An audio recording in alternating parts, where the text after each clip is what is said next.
The worst that can happen has already happened, is that you look up a year later and you are in the same space. You're in the same space, the same place with the same circumstances. That is literally the worst thing that can happen to you.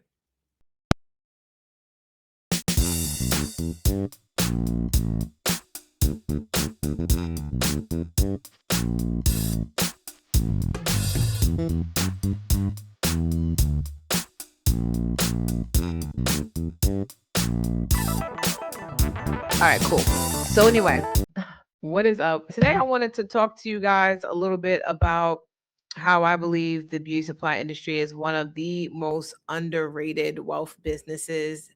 Obviously, if you open it the right way. And kind of how I got my start with my wealth journey and entrepreneurship through beauty supply. And I would not have it any other way. I would not have it any other way.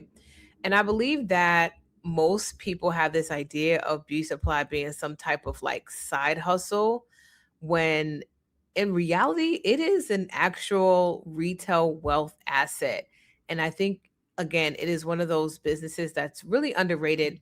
And that's partly because we haven't seen a lot of representation in this industry. And because we have not seen a lot of representation in this industry, we don't believe that it's something, we just don't have a lot of information on it. But if we take a deep look into what the Asians have accomplished over the past 4 decades or so and counting, right? They have consistently been able to plant beauty supply stores in predominantly Black communities, and not only plant one, but plant many with their entire family and sustain for decades. And so we now see a lot of Asian owned stores shutting down after being in business for, 30, 40 years. And it's sustainable. It has been a sustainable business model for them. And so I want us to really start to look at beauty supply being one of the cash flow businesses that you want to consider outside of retail and selling insurance and all of the other things that, we've been taught to look into. I also, let me just, because I talk about real estate a lot, right? So let me just pause here. I own real estate too. But that would not be my first business choice, right, to get into, to invest in, if I did not have a cash flowing business first. Okay. So if you are someone who is coming from the 9 to 5 and you are looking for your first business, this is the video for you. Okay. Wherever you're watching, this is the video for you, because if you have ever bought eyelashes, edge control, braiding hair, weave hair, pack hair, you are already a customer of this industry. And Black women spend the most in this industry. So most of us can be able to raise our hands and say we have been in a beauty supply store and spent our money in a beauty supply store at some point in our lives. Okay. At some point in our lives, we have invested our money into this business. And so here are some numbers I want to drop for you guys. The US beauty industry generates $100 billion annually. Okay. And Black women are at the top of that spending with $7.5 billion that is spent on beauty and hair care every single year. Okay. Hair extensions alone. Okay. Hair extensions alone is a multi-billion-dollar subcategory. Okay.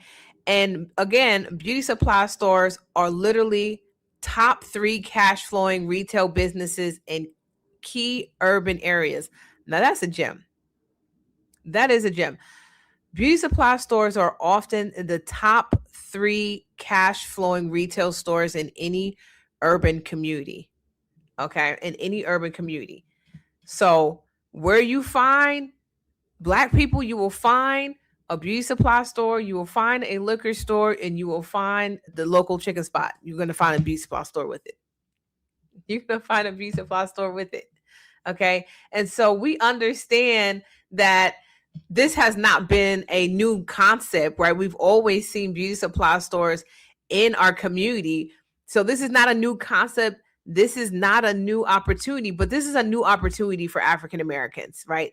Because there's existing money and a system that we want to step into, because we have historically been on the consumer side of things. We have never been on the ownership side. So again, the money is already circulating. Okay. The money has already been circulating.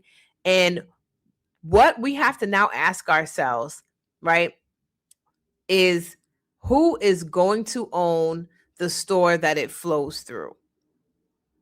All right. So it's never a question about, is there money in this industry? We know that there's money in this industry. We want to now ask, who is going to own the next beauty supply store that money flows to? Because it has historically flown, okay, through the hands of people that do not look like you and I.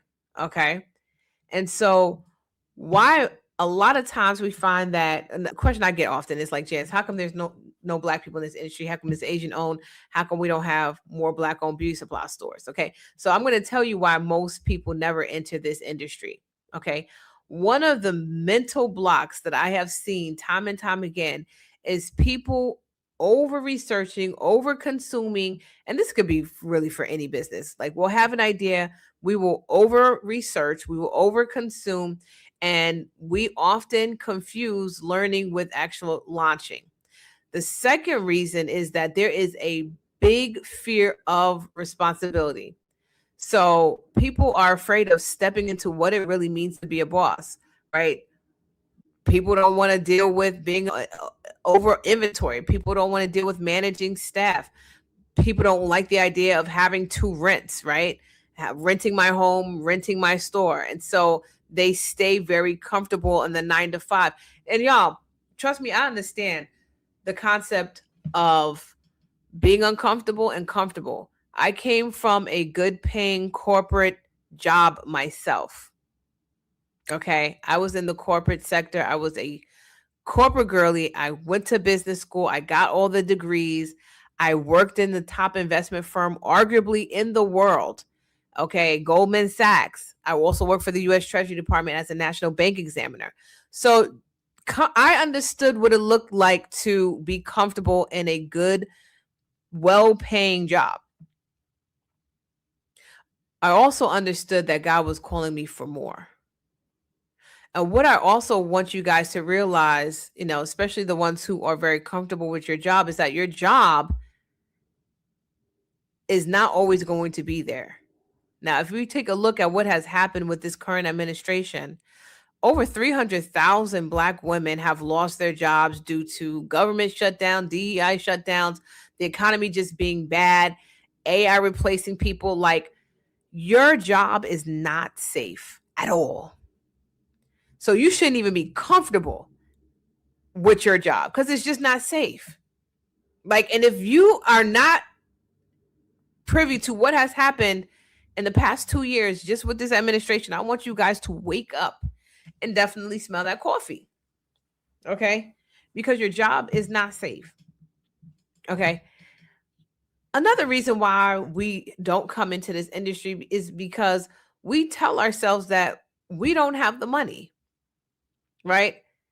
But here's the reality. Most stores that we launch, most stores that we help get open, we did not have it fully using 401k savings or your own money or your corporate money or whatever. We started with regular capital planning, using OPM, other people's money, via investors, bank loans, SBA loans, but it was some structure and planning that we had in place. Okay, so you're not using your personal wealth alone. Okay, because what we do with our clients, funding is going to be tied to your credit readiness. That's why I'm always preaching you guys, you need to get up off that 600 and get into the sevens, your business plan.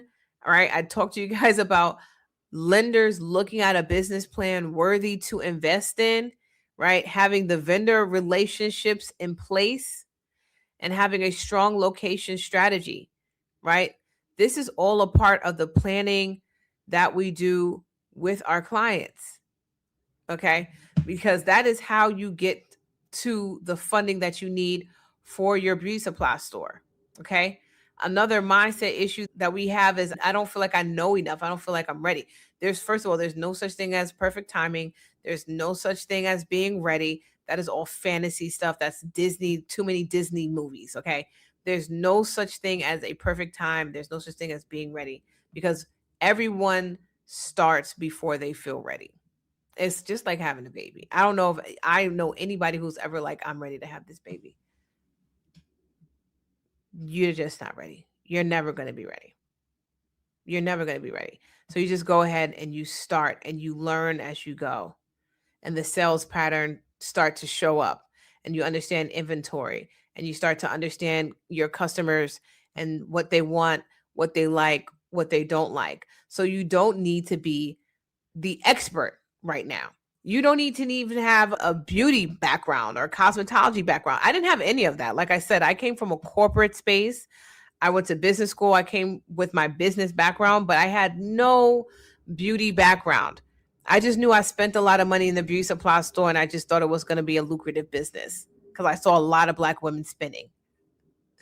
So you don't need to be the expert, but you do need to be the builder and you need to execute and you need to move forward.